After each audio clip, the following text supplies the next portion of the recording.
Assalamualaikum, salam jenggot. Oke, akhirnya gue nongolin muka lagi setelah beberapa video nggak nongolin muka ya. Oke, ketemu lagi sama gue Cupang Bang Jenggot di YouTube channel gue Cupang Bang Jenggot.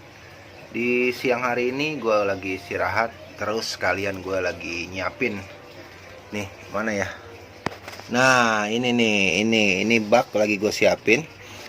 Jadi gue baru nyiapin air buat nanti mindahin burayak FCCP yang indukan male-nya itu dari Pak D Bambang ya, Pak D. Bamstroki, dan female-nya itu hasil anakan gue sendiri. Jadi gue crossing line Tambun sama line Jogja ya. Jadi di video sebelumnya itu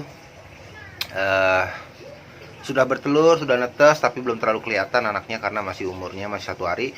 Dan sekarang burayaknya sudah mulai berenang ya, jadi bakal gue kasih lihat sekalian gue nyiapin air tadi yang gue bilang nih, air buat nanti mindahin burayaknya ya di usia 4 hari. Oke, jadi kita lihat dulu indukannya sama burayaknya di tempat breeding. Oke, kita menuju ke sana. Oke, ini dia teman-teman ya, tuh ini dia. Jadi seperti biasa gue kalau nge-breeding, gue PD nya sekarang adalah di tempat ini ya, di toples 4 liter atau di yang itu tuh 4 liter ya. Nah ini bapaknya lagi jaga burayak teman-teman. Ini umurnya udah 2 hari jalan, mau 3 hari ya, besok 3 hari. Tuh kelihatan gak sih burayaknya berterbangan, kelihatan gak sih?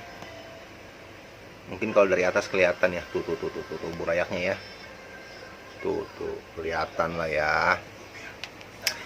Jadi gue biasanya itu ngebreed di toples seperti ini, kelihatan orang kena matahari sedikit bias-bias, lewat orang nggak masalah karena sudah terbiasa ya teman-teman ya. Jadi banyak juga yang bertanya, bang lo ngebreed di luar gitu nggak takut apa gimana gitu? Nggak, karena gue udah biasa ini ikan gue seperti ini ya teman-teman ya. Jadi pakailah cara breeding sesuai dengan teman-teman ya, PD-nya seperti apa. Tuh burayak-burayaknya tuh teman-teman ya, kelihatan nggak sih? Tuh ya. Jadi ini nanti di usia 4 hari akan gue pindahin ke bak yang gue siapin tadi teman-teman. Jadi ini adalah hasil crossingan antara line Jogja dan line Tambun ya teman-teman ya. Dan ini tuh bapaknya lagi mindahin burayaknya tuh. Burayaknya mindahin. Jadi kalau burayak yang mainnya jauh-jauh dari busa, kalau indukan bagus pasti dipindahin. Bukannya dimakan ya teman-teman ya, memang dimasukin ke mulut terus dipindahin lagi ke busa ya teman. Tuh dia naik lagi, dipindahin lagi ya. Jadi nggak usah khawatir, bang burayak gua kok dimakanin sama bapaknya. Bukan dimakan, tapi digendong istilahnya, dipindahin lagi ke busa atau ke sarangnya teman-teman ya. Nah jadi seperti itu.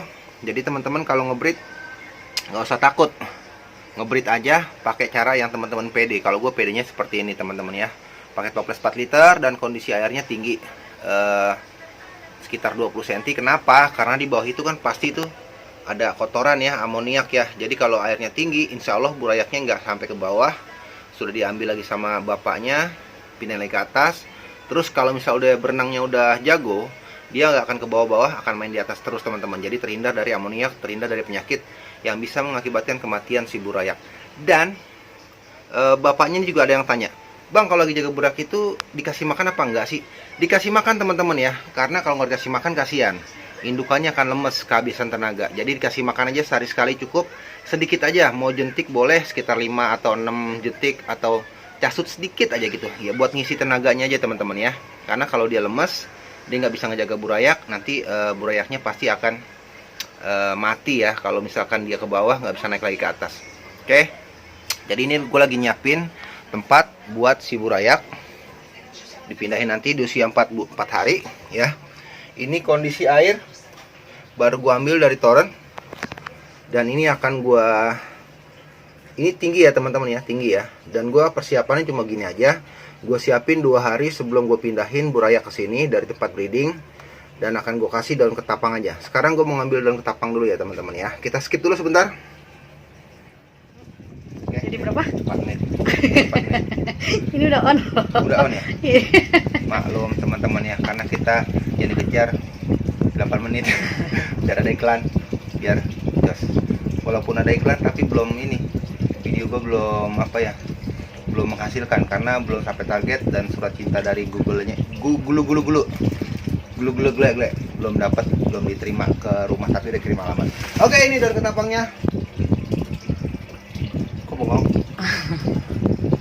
Aduh, udah lama gue gak ngevlog sama babe joget-joget, kangen gue ngejoget. Oke, sekarang gue mau kasih daun ketapang. Daun ketapang olahan, tapi yang ngolah bukan gua, karena gua beli online. Ini udah gue siapin airnya, tadi pakai air dari toren langsung. Biasa udah, ini udah bersih ya teman-teman ya, udah dicuci ya, udah bersih. Tuh, kasih ketapang lumayan banyak. Kenapa? Karena gue biasanya gitu, gue ngambil dari poldur, dari babe. Kalau mindahin burayak ke tempat pembesaran, kasih ketapang yang pekat kalau bisa sampai nggak kelihatan ikannya. Itu persentasenya yang gue alamin selama gue ngebreed kehidupan si burayaknya, bisa dibilang 90%. Jadi hasil burayaknya itu akan banyak. Jadi ini salah satu masukan buat teman-teman juga, kalau mindahin burayak ke wadah pembesaran, kasih ketapang yang pekat aja, jangan sampai kan kelihatan tahu-tahu tarikannya gede ya. Ini contohnya seperti ini nih. Boleh kasih flash? Boleh kasih flash? Kasih flash. Nah, nih teman-teman kalau lihat, ini nggak kelihatan kan ya, nggak kelihatan kan ya, tapi kalau kita giniin, tuh ini banyak ini anaknya burayak barongsai, jadi nggak kelihatan. Nanti di saat umur sebulan kita sifon, baru kelihatan burayaknya sebanyak apa. Oke, ini kita celupin, pluk. Udah, kita diemin aja teman-teman, kita diemin aja sampai 2 hari, sampai waktunya kita pindahin si burayak. Tuh, banyak ya, nggak apa-apa karena memang biar pekat. Nanti diangkat gak itu? Nanti diangkat, tapi kadang-kadang gue lupa ngangkatnya teman-teman. Kadang-kadang lupa ngangkatnya. Ya, jadi otomatis pas 2 minggu setelah gue pindahin, daunnya gue ambil. Tapi kalau sebelum dipindahin daunnya diangkat dulu, nanti sampai sebulan aman. Ya, udah kita diemin gini aja. Jadi kita diemin sampai 2 hari. Karena burayak gue umurnya 2 hari, jadi 2 hari sebelum gue pindahin, gue bikin dulu gue siapin airnya, tempatnya. Setelah 4 hari ini udah pekat banget, baru kita pindahin. Tapi besok di hari ketiga, istilahnya umur burayak hari ketiga, kita kasih kutu air dulu seperti biasa teman-teman. Biar apa? Biar mecah. Jadi pada saat burayak kita pindahin ke wadah pembesaran, umur 4 hari burayak harus makan, sudah harus makan, karena kandungan kantung makanan yang dia bawa dari lahir itu, netas itu, yang kuning telur di perut itu sudah habis. Jadi pada saat umur 4 hari burayak pasti lapar, otomatis dia cari makan. Jadi di umur 3 hari sebelum kita pindahin di wadah pembesarannya, kita kasih kutu air dulu sedikit, biar nanti pada saat umur 4 hari kita pindahin, burayaknya sudah bisa makan kutu air yang halus-halus. Oke, udah 4 menit belum? Belum, berapa menit? 30. Hah? Setengah menit. Setengah menit lagi. Oke teman-teman, jadi ya mudah-mudahan video ini bermanfaat buat teman-teman. Memang video gue selama ini banyak seperti ini ya, cuman nggak apa-apa, gue bikin kayak gini. Mungkin teman-teman ada yang belum nonton video gue sebelumnya, nge-scroll ke bawah agak males, gue bikinin video yang terbaru lagi. Sama janji gue kemarin, gue pengen update burayak yang indukan crossingan dari lain Jogja pada Rocky Bambang sama lain Tambun. Jadi ini sekalian ngupdate burayaknya seperti apa, sekalian gue kasih tahu proses pemindahan dari tempat breeding ke tempat pembesaran. Oke? Jadi intinya gue hanya berbagi apa yang gue tahu, apa yang gue alami, apa yang gue praktekkan di tempat gue.